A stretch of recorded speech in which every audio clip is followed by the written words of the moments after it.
Olá, boa noite a você que nos acompanha hoje pela TV Imaculada, no programa Diálogo Aberto, programa que é produzido pela Faculdade Palotina de Santa Maria, juntamente com a Universidade La Salle. E esse nosso programa, como vocês sempre acompanham, traz assuntos muito interessantes, importantes, pertinentes para a nossa vida e também com convidados especiais. E hoje nós temos conosco a professora Geonice Zago Tonini. Bem-vinda desde já, professora.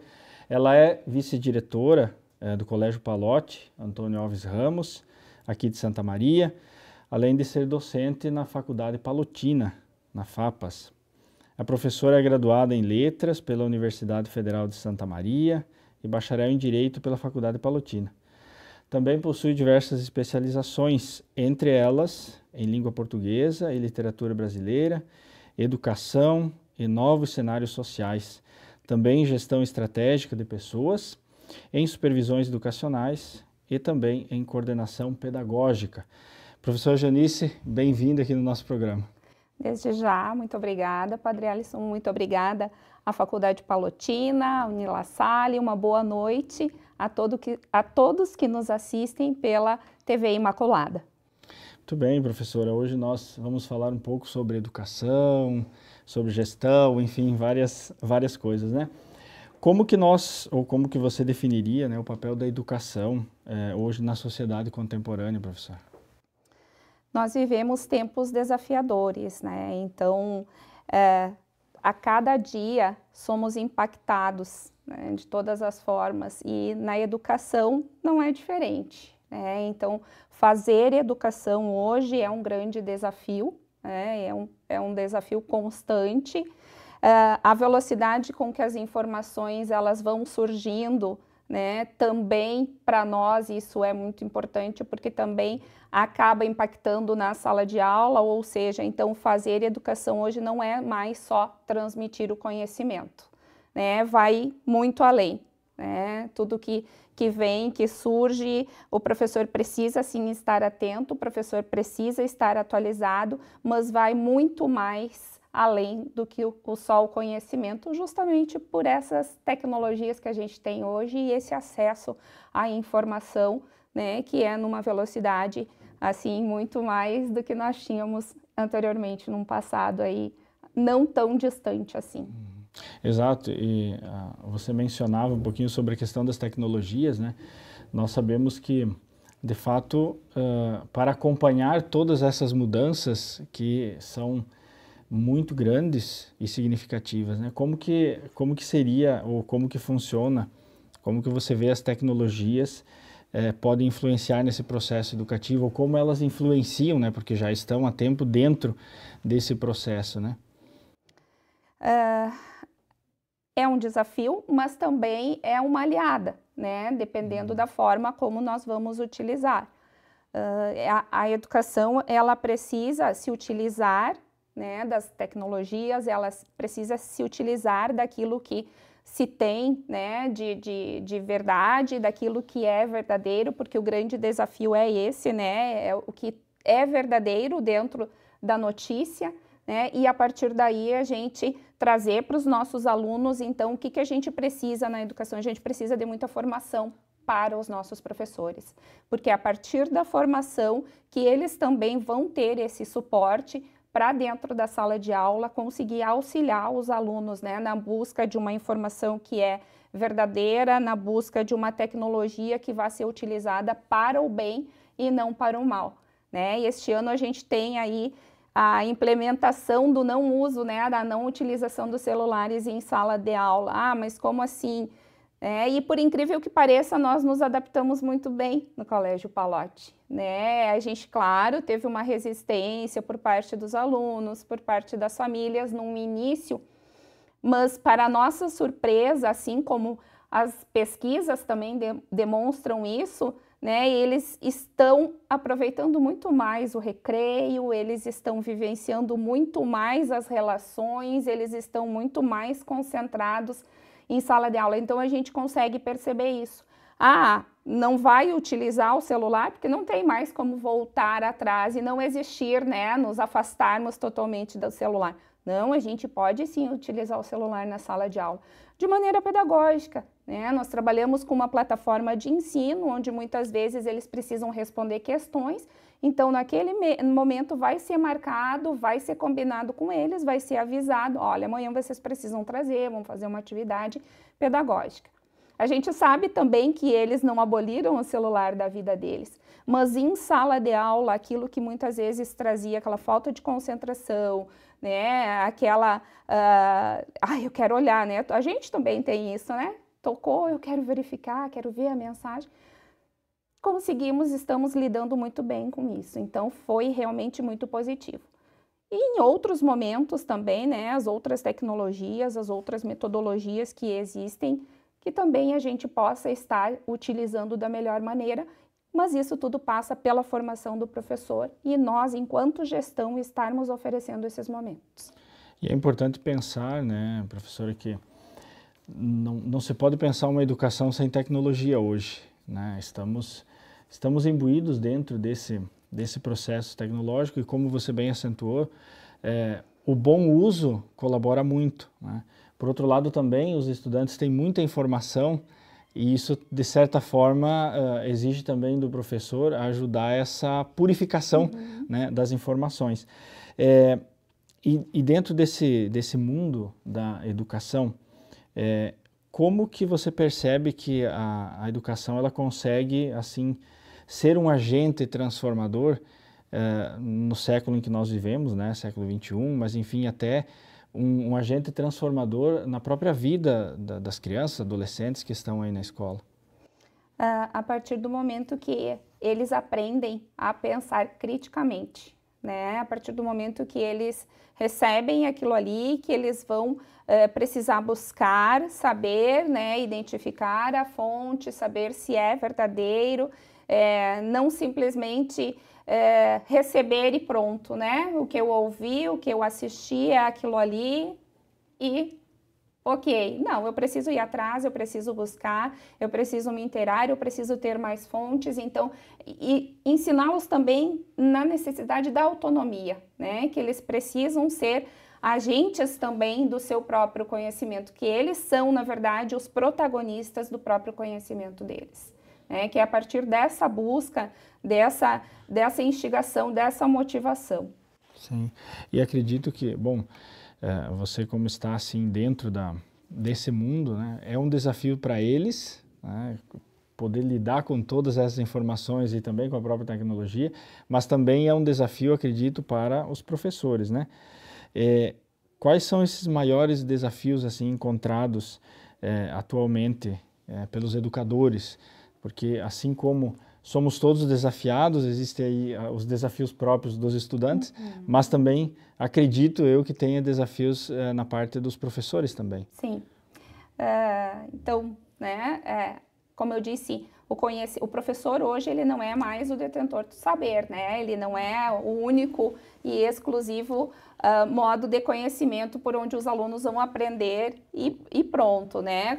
Tendo estas informações, enfim, né, numa velocidade rápida e tendo um acesso muito mais fácil, o que é mais difícil hoje na educação é trabalhar em si com o ser humano, né? É trabalhar também as emoções, é trabalhar também a questão da frustração, a questão de que eu não posso ter um posicionamento onde este meu posicionamento é que é a verdade única e absoluta, né? E muitas vezes acontece isso. Então, seja com um profissional, muitas vezes, ou seja dentro da sala de aula com um aluno, uma aluna que já vem, né? Que já tem uma base familiar, que já está inserido num meio, né? E no coletivo são onde as discussões muitas vezes acontecem e onde a gente mais vivencia esses momentos aí de diferenças de opiniões. Então, é importante também, né, nessas questões, orientar este professor, estar junto com esse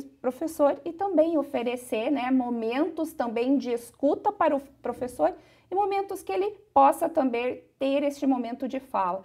Então, eles precisam muitas vezes de um acompanhamento também, de uma questão que possa também lidar com o socioemocional do profissional. Uhum. E seguindo esse raciocínio, professora Janice, me parece que um elemento também que desafia é justamente essa flexibilidade, né? Tanto da parte do professor, quanto da parte também do estudante, tanto no uso das tecnologias, como na própria dimensão do adquirir o saber, ou no compreender, internalizar esse saber, né?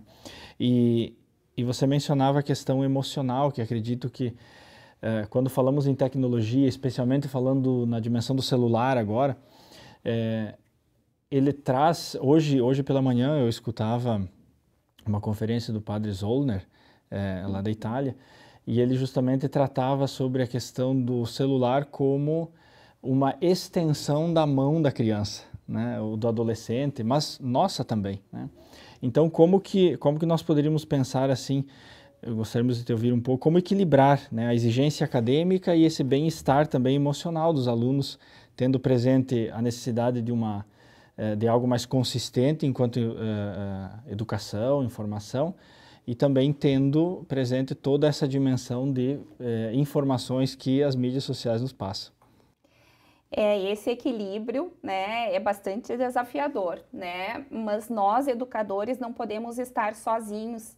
A gente precisa muito da família, né? É uma parceria, é uma troca, né? Então, a gente precisa estabelecer orientações, a gente precisa estabelecer limites. Muitas vezes nós mesmos precisamos, né, nos posicionar, mas também nós precisamos nos policiar, né? Então, senão a gente também, né, quanta gente aí que é adulta, que é madura, mas que fica, né, preso ao celular, que fica, né, ali, que não consegue sair das redes sociais, e que é um mundo, a gente sabe que é um mundo à parte, porque lá nas redes sociais não tem problema, ali a gente só mostra o que é bom, e muitas vezes isso acaba, né, enquanto pessoas trazendo uma dificuldade, causando um transtorno, porque a gente acha, mas eu só tenho problemas aqui, o meu vizinho, o meu colega, para ele tudo é bom, tudo é maravilhoso.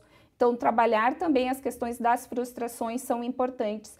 E isso também começa em casa, isso também inicia na família. Por isso, a necessidade da família estar ao lado, né? Não à frente, não atrás, mas ao lado da escola, juntos, para que a gente possa oferecer esses momentos de desenvolvimento e transformação para os estudantes, para os alunos. E a escola, ela proporciona também aos pais digamos assim, momentos psicoeducativos nesse sentido, em relação à educação também, que se estende da escola para a família? A gente ainda precisa ter um pouco mais desta presença, né? Os pais, muitas vezes eles também têm um dia que é um dia atribulado, que é um dia, né, de trabalho, que ele também está cansado, mas ele ainda precisa estar mais presente também dentro das escolas, né? Dentro da escola, que não seja só aquele momento onde vai ser a apresentação do filho, onde vai ter, né, a apresentação do dia das crianças, do dia, né, dos pais, do dia da família. Ele precisa ser mais presente. E a gente na escola gosta de trabalhar muito no individual, né? Então, se a gente tem alguma dificuldade, se a gente tem algum momento que, precisamos que você venha, que você compareça. Alguns ainda apresentam resistência, né? Mas está me chamando de novo. Mas como a gente costuma dizer ali, né? Nós somos os olhos de vocês, então, quando os filhos de vocês estão aqui. Então, muitas vezes nós precisamos ser essa troca. Não é que a gente estamos sendo chatos, né? Mas nós precisamos ter esse momento, essa troca, para que juntos a gente possa se auxiliar. Estamos hoje conversando com a professora Geonice, que atua na área da educação. Vamos para um breve intervalo, logo voltaremos, não saia daí.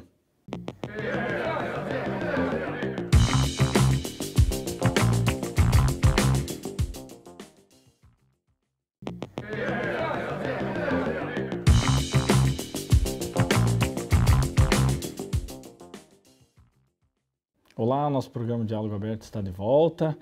Que bom que você permaneceu conosco. Nós estamos hoje aqui com a professora Geonice Zago Tonini, que também é diretora do Colégio Palotti, Antônio Alves Ramos, também atua como professora aqui na Faculdade Palotina.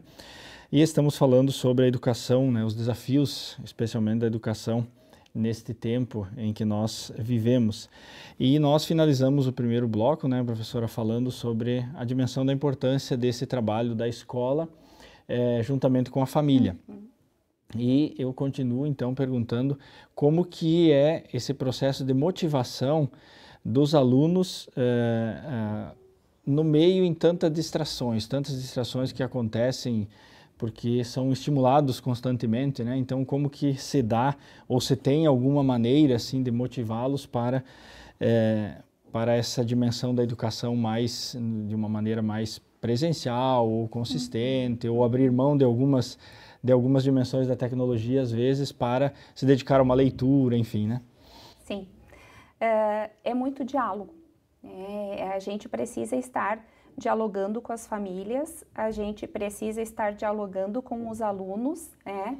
A educação, como você bem disse, Padre Alisson, ela precisa ser inovadora porque ela precisa trazer a tecnologia que a gente falava antes, né? Ela precisa ser humanizadora, ela precisa ser centrada no cuidado, na escuta, no acolhimento desse jovem, desse aluno que muitas vezes passa por dificuldades também em casa, que passa por situações difíceis, e ela precisa ser transformadora, despertar nesses alunos, né, o desejo de mudança, o desejo de mudar, que eles sejam proativos, que eles sejam transformadores deles mesmos, né, que eles tenham esse autoconhecimento para saber aquilo que eles querem, para partir depois para auxiliar o próximo e auxiliar de forma geral o meio onde eles vivem, né? Então isso também passa muito por diálogo, passa muito pela escuta, né? Então quando a gente tem uma escola, a gente tem, né, os nossos orientadores educacionais que são imprescindíveis para esses momentos. Além de estar pensando sempre em atividades que possam motivar os alunos, pensar em atividades que vão além, né, como eu dizia antes, do conhecimento. Porque isso eles vão daqui a pouco buscar, né, eles vão buscar na internet, eles vão buscar de outras formas, nos livros, enfim. Mas essa questão do olho no olho, essa questão de estarmos próximos aos alunos, acolhendo, conversando, ouvindo. Quantos, principalmente os nossos adolescentes, eles muitas vezes precisam só de um abraço. Quantos às vezes chegaram e disseram, eu só quero que tu me abrace, né? Então isso também é muito importante, né? Trabalhar desta forma, muitas vezes essa família também, o pai ou a mãe passam um dia trabalhando, muitas vezes eles estão sozinhos, né? E é na escola que eles veem, às vezes, um porto seguro, né? Para alguém que possa escutá-los, para alguém que possa acolhê-los. E sabe que, te escutando agora, me vem em mente que a escola é um processo seguro, que muitas vezes, ou na maioria das vezes, ajuda emocionalmente, porque nós sabemos que a dimensão emocional também ela influencia muito no aprendizado, né? Então, essa sensibilidade também com o estudante colabora na dimensão da educação. E você é diretora de um colégio que é um colégio que tem um carisma, né? Carisma palotino, Colégio Palotti. Quais são os pilares fundamentais da educação palotina ou da missão palotina? Então, baseado nos princípios, né, de São Vicente Palotti, o nosso santo fundador, que a gente traz, né, e sempre procura trabalhar tanto com os nossos profissionais que estão dentro da nossa instituição, quanto com os nossos alunos, né, da valorização do outro, do acolhimento ao outro, da colaboração, né, de sermos empáticos, de termos o respeito com o próximo, com todas as formas de vida, né, e educar para a vida, para o amor, para uma missão que possa ser de cada um, né, de cada aluno, o que que eu quero, o que que eu vou fazer, o que que eu estou buscando. Então, um trabalho bem legal que agora também veio, né, e que a gente já de certa forma fazia, né, com os nossos alunos, né, com a orientação educacional, quer dizer, e mais agora num nível de compreensão, de maturidade com os alunos do ensino médio, qual é o meu projeto de vida, né, o que é que eu busco, né, muitas vezes a gente não tem hoje essa orientação, não sei, né, eu simplesmente vou indo naquela rotina. Então, isso também passa por esse fazer da educação palotina, né? É mais do que o conhecimento, é educar para a vida, para os valores. O projeto de vida é muito importante, né, professora? Porque vai fazendo com que o estudante também possa pensar no futuro e pensar passo a passo esse futuro. E acredito que um pouco você já entrou na próxima pergunta que eu tenho, que é como que você traduz na prática diária, então, esse carisma, né, palotino, ou carisma São Vicente Pallotti, na sala de aula. Porque uma coisa são as dimensões teóricas de um carisma, mas depois o carisma ele também vem sendo traduzido, deveria ser traduzido na prática. Então, como que isso funciona aí dentro da escola? Com o acolhimento do aluno, né, o cuidado, o trabalho com as relações, né, que são imprescindíveis, porque daqui a pouco esse conhecimento vai me gerar uma nota alta, vai me gerar um bom currículo, mas eu não sei trabalhar com o outro, eu não sei trabalhar com o meu colega dentro da minha sala, né? Eu quero que a minha opinião prevaleça, eu quero que o trabalho seja aquele que eu fiz, né? Então, muito da questão do individualismo. Então, isso a gente procura também, né? Trabalhar o acolhimento, mas também trabalhar as relações também com os alunos, para que eles possam, né, saber que a gente precisa uns dos outros, né? Nós não estamos aqui sozinhos e que a gente precisa, né, estar junto com o próximo, acolhendo, cuidando, valorizando. E, bom, existe a comunidade escolar no seu todo, né? Mas também existe esse corpo docente, da direção, também professores, tutores, enfim, é uma grande equipe que se dedica à educação desses estudantes, né? Como que essa comunidade escolar, mas mais também relacionada à dimensão dos próprios professores, né, a equipe de gestão, como que é vivido esses valores palotinos? Tem formações, tem momentos também de conhecimento disso, porque de certa forma vocês são aqueles que transmitem, né? E para transmitir a gente sabe que precisa também estar imbuído desse carisma, né? E também, né, quem cuida de quem cuida, né, a gente também precisa cuidar dos nossos profissionais, né, para dar o suporte para eles também, o emocional, né, porque eles também têm uma vida fora da instituição, né, e que todos nós, em algum momento, a gente passa por alguma dificuldade e fazer com que isso não atrapalhe o convívio dele em sala de aula com os próprios alunos ou, enfim, com os próprios colegas de trabalho. Então, alguns momentos de formação, temos formação para isso, temos o corpo da psicologia escolar, que também nos ajuda a trabalhar com os professores. Nós temos também quem nos atenda, né, com um trabalho psicossocial, com as nossas tutoras, com as pessoas que lidam também com a diversidade dentro da instituição. Então, meios para fazer com que também esse profissional possa estar fortalecido, possa ser resiliente diante das diversidades, né, que é lidar com o ser humano, de estar com o ser humano, de estar junto, né, a pessoas que são tão diversas.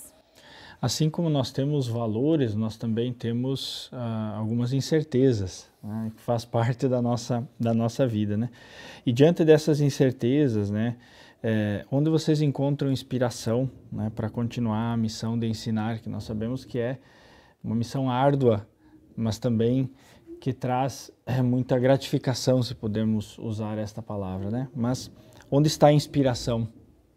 A nossa inspiração está em São Vicente Pallotti, em procurar, né, viver. Ele foi, né, um homem ao seu tempo, né? Pallotti, ele viu, né, ele via as possibilidades nas pessoas, ele estava à frente do seu tempo. E é dessa forma que a gente quer, né, trazer aquilo que ele projetava, aquilo que ele via para os dias atuais. Porque sim, a gente sabe que há essa possibilidade, né? Então, por meio do estudo, por meio do conhecimento, primeiro lugar de quem foi São Vicente Pallotti, o que ele buscava, trabalhar também com os nossos professores, e a gente faz momentos assim também, para que a gente possa, né, plantar estas sementinhas, né? Plantando as sementinhas, o professor estando empenhado, engajado nessa missão, ele vai também ser um multiplicador com os alunos dentro da sala de aula. Então, a gente sempre busca, com os nossos alunos também, né, deixar bem claro, né, sempre reavivar, né, esta presença de São Vicente Pallotti, colocando para os nossos alunos, né, quem ele foi, o que ele buscava e a maneira também que a gente espera, né, que eles sejam pessoas que possam ir depois para a sociedade, depois que eles terminarem de cursar na escola, né, que eles possam também vivenciar fora da instituição. Então esse é o grande desafio, né, é a transformação que a gente busca. Vamos atingir a todos? A gente sabe que não, né? A gente precisa também ser o pé no chão, mas a gente precisa tentar, a gente precisa ser um meio desta transformação, acreditar, né? Ter esperança de que os nossos alunos, os nossos estudantes, né? Os jovens que estão aí, que eles possam ser, sim, uma transformação para um mundo melhor, um mundo que seja, né, mais humano, que pense mais no próximo, que pense mais em todas as formas de vida. A gente achava que na pandemia tudo ia mudar, né, que ia ser diferente, todo mundo vai se ajudar. E ninguém mais do que nós sentimos falta dos nossos alunos, porque o prédio sozinho ele não existe, né, não tinha ânimo, não tinha graça a gente vir para a escola, sentindo a falta dos alunos. Mas também a gente percebeu que a gente vive muito um mundo onde as pessoas pensam só em si. E isso a gente precisa mudar. E é isso que a gente traz para os professores, que a gente oferece os momentos de formação, conversas, né, para que eles possam também levar isso e trabalhar isso com o aluno para dentro da sala de aula. Por meio das relações, por meio, né, dessa escuta muitas vezes com o aluno. Professora Janice, muito obrigado pela sua fala, né? Você traz também um elemento que é do nosso ano da esperança, né? E de fato nós queremos ir terminando esse momento, esse programa nosso Diálogo Aberto, deixando a todos esse sinal de esperança, né, professora? Esperança no futuro, esperança nos estudantes, na educação, né? Que nós possamos também ser sempre pontes e mensageiros de esperança. Professora Janice, muito obrigado pela disponibilidade de conversar conosco hoje aqui pela TV Imaculada. Obrigado a você aí de casa que nos acompanha, que nos acompanhou. E recorde que na próxima semana nós continuamos com o nosso programa Diálogo Aberto. Até a próxima semana, que São Vicente Pallotti possa abençoar a sua vida e a sua família.